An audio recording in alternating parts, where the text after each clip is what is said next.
Hey guys, and welcome to another day in the life of our homeschool. Today I want to finally try to show you guys a full day of our new schedule, but I want to show you guys in detail. I have a 7th grader back here, then I have a 3rd grader over there. My 3rd grader is 8, my 7th grader is 12, and I want to give you a look into what they're learning, what curriculum they're using, and what a good day looks like. Guys, I want to show them what a good day looks like. Okay? Yes? Get it together, okay?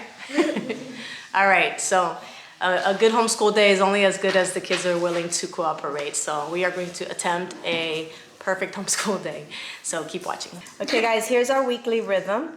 We're gonna follow a Monday schedule because we are not at the pace where we can do a Thursday schedule, which today is Thursday, which includes outside activity. We're not there yet. Okay, so today we did breakfast and chores. We're gonna start, they didn't do their morning work because there's some things I have to do with them one-on-one, so we're gonna flip this. We're gonna do Narnia, and then that's our read out loud. We're reading the entire series, and then after that, I'm gonna do one-on-one morning work with my daughter while my son does his morning work. So let's get started with that now. My son always likes to start with his math because he wants to knock it out of the way. So he's doing his mental math calculations while I set up Narnia. And Arlen's eating a popsicle.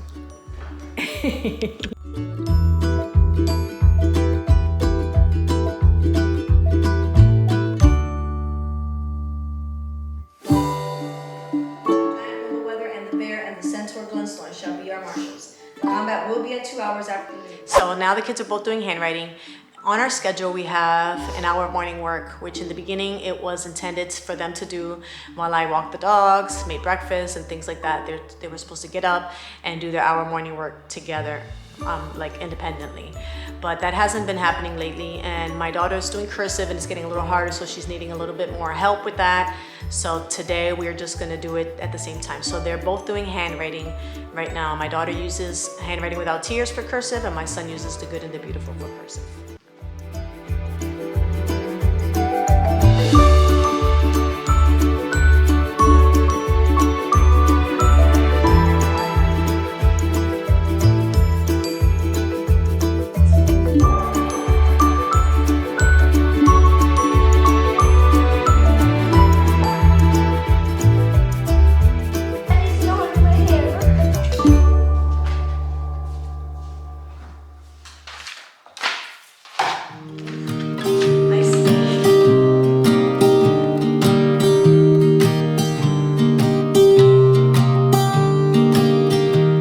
I was never the one to write up a song for just anyone. I was always the one to find myself lost in long conversations.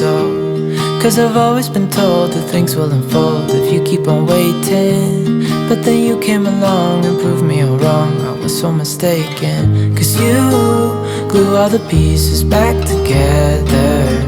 Yeah, you take all my wrongs and make them better. Yeah, you're making me wanna try forever. And I feel so free, oh my sweet baby.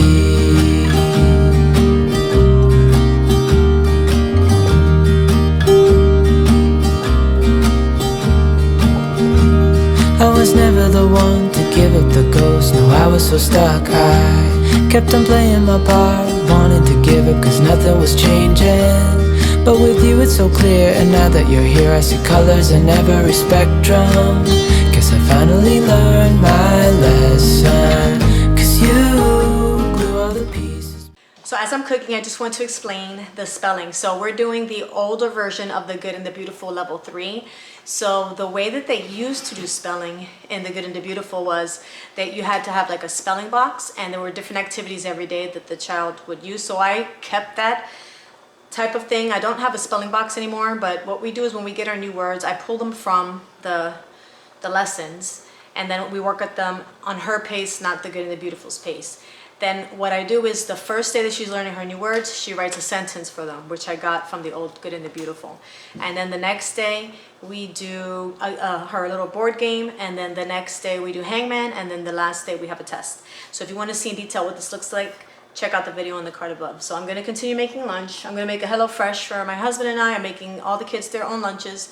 Aaron is doing math. That should take him about, hopefully, 40 minutes or less. Aaron is almost done her morning work, which we'll jump into the lessons soon, probably after lunch.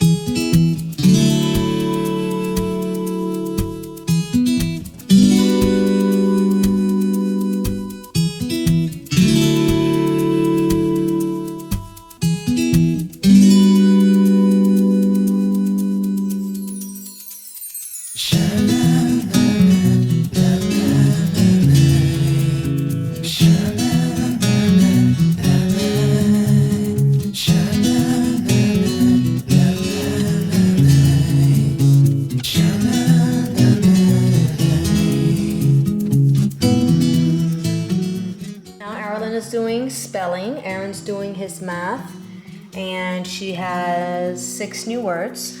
Can I do 3? She has to write a sentence for each of them, but you are allowed to put 2 words together. Can I put 3, and please? Because I have a great sentence. 3? I wonder why there's nothing in this treasure box. Perfect. Okay, you can do that. That's fine. It's a good sentence.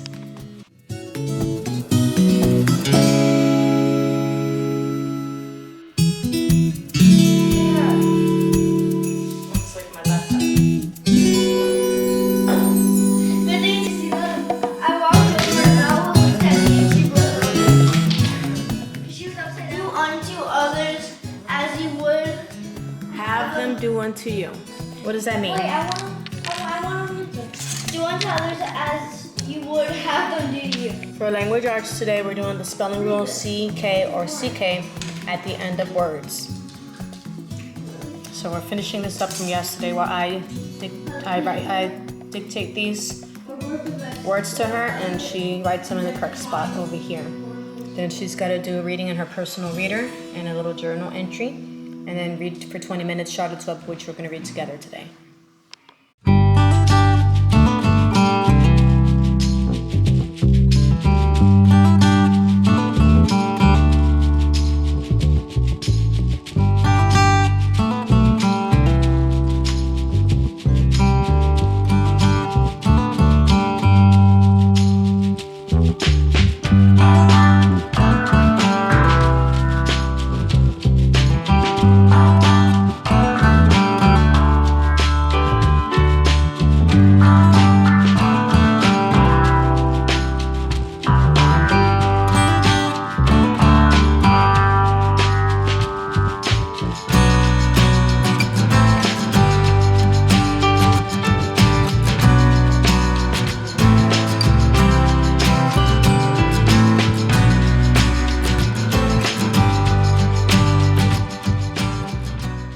Kids are both asking for a break, so I'm giving them a little break, and I will take a break myself. And then after the break, we'll get back to our lessons. They're not used to doing, my son's not used to doing an entire day anymore because we haven't been able to like finish everything. So he needs like a little brain break. So I'm gonna give that to him and we'll see how far we go today. He still has Bible, IW, and science to do. And it's like a little overwhelming. So I don't want him to feel stressed out. We're gonna take it one thing at a time. I'll help him with as much as he needs help with until he gets used to the workload. We've been having a lot of interruptions this school year. And so it's, you know, it's just life's fault that we haven't been able to be as consistent to be able to have the structure that we really wanted to. But it's okay, it's a work in progress and we'll keep going until we get it right. Today for Bible in the Wise Up Wisdom and Proverbs, we are continuing our study on the example of wise men, and today we're going to be talking about King Solomon. And instead of having him write all this out, my son really does not like writing. It makes it school stressful for him. We are working on that, but we're just going to discuss it instead of having all the writing. You have to adjust to your kids' needs. So we're going to discuss it instead of having him write it out. And that should make it go by faster so he's not as overwhelmed with all the schoolwork. So we're going to talk about King Solomon, and then tomorrow we'll talk about Daniel.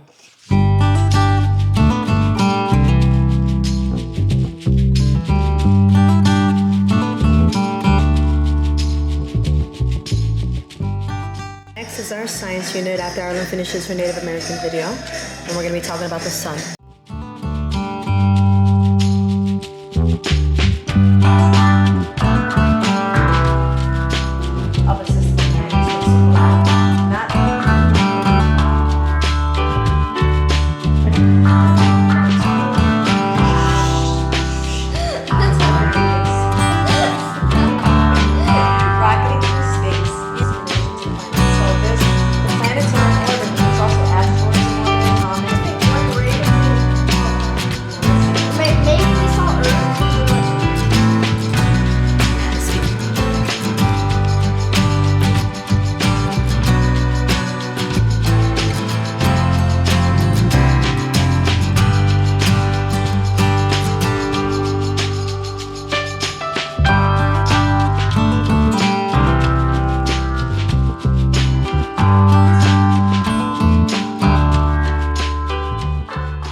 he finished writing his keyword outline as an essay, and then tomorrow we're gonna work on adding all the dress ups and all the vocabulary words and fixing the grammar and all that stuff. So the last thing we have to do today is his science lesson, and then we're done.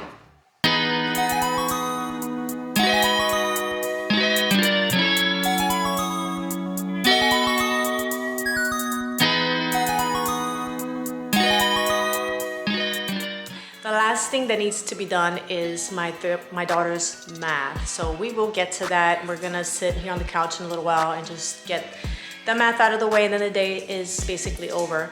I did not make them work straight through. They did get a couple of breaks, and it's still pretty early in the day. I think it's about 3:30, maybe 4.